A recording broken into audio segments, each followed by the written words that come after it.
Naihanchi is a kata that doesn't require a whole lot of space or a whole lot of time.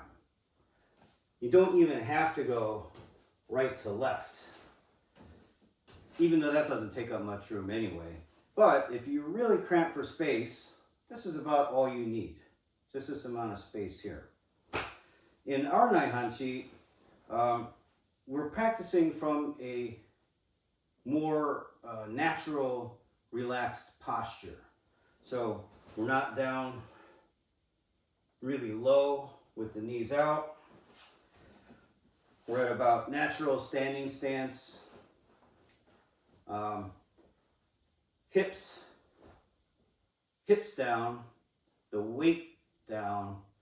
The posture is such that you're tucking in your navel and sitting with good posture rather than slouching back. You sit in this way, not that way.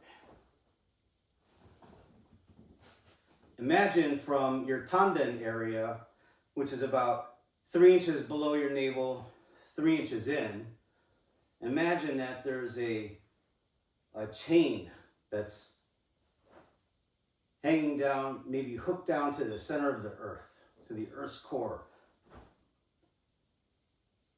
And it has you rooted. We grab the floor with our toes. Our knees are bent, but they're not stiff. They're also not straight.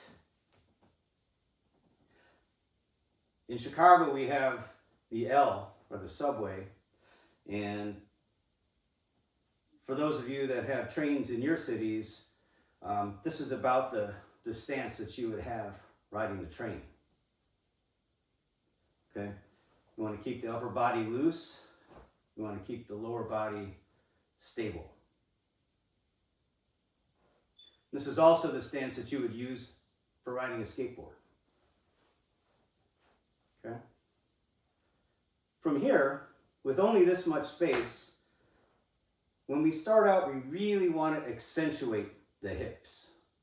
Now, in practical usage, we wouldn't wind up. Somebody's coming in, we wouldn't wind up like that. But in order to learn how to use these hips, we're going to over-engage. And so when you start off doing this kata, if you're dressed in a keikogi, you should see the tassels of your belt hopping around. Okay? If you're doing the kata and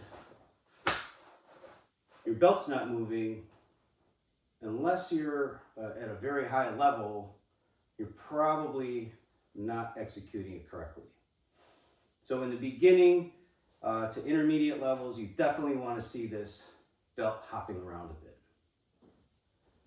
So from this stance, we would engage like this. Engage here.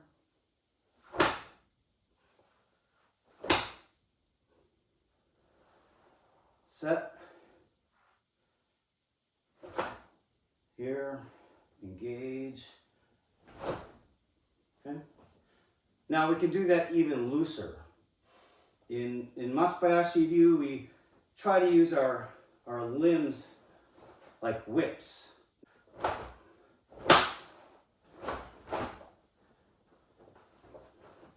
So there are certain exercises that we do in Matsubayashi Ryu to facilitate this. In our warm-ups, for instance, we do these kind of movements.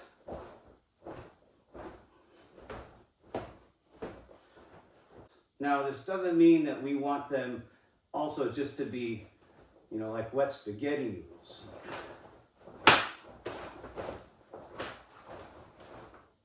Okay? We still want to maintain structure and technique. That said, we're not trying to muscle things from our shoulders.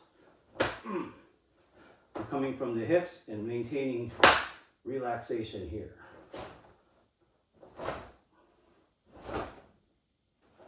So, One more time, overemphasis on hip movement.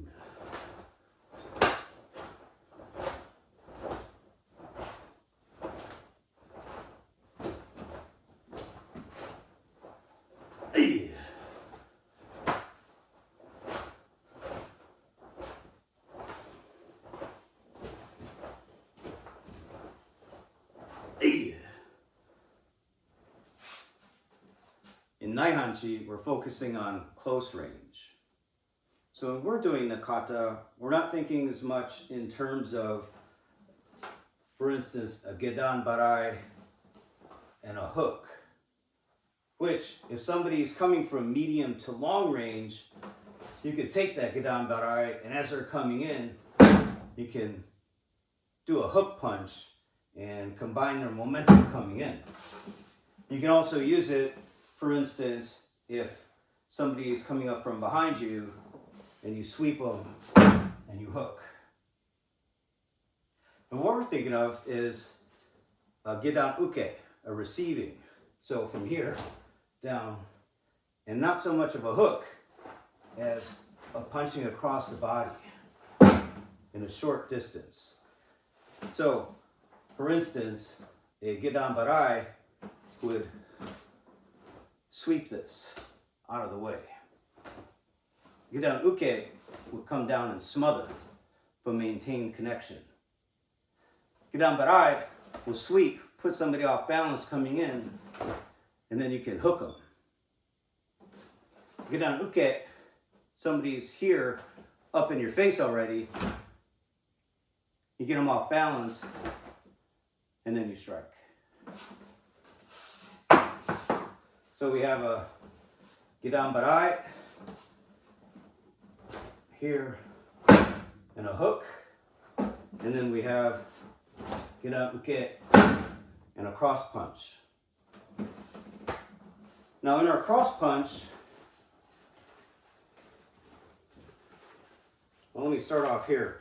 With the gedan uke, we're pushing down with the elbow and catching it here.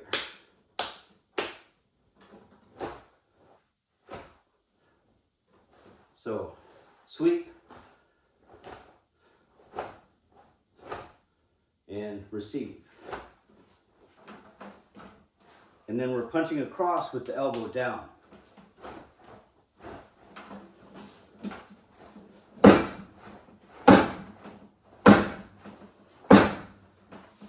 Now look what happens if we can develop that power in this limited space using our hips. We can start turning that power and getting even more. Then, as we step back into medium to longer range, we can take this same principle and expand it.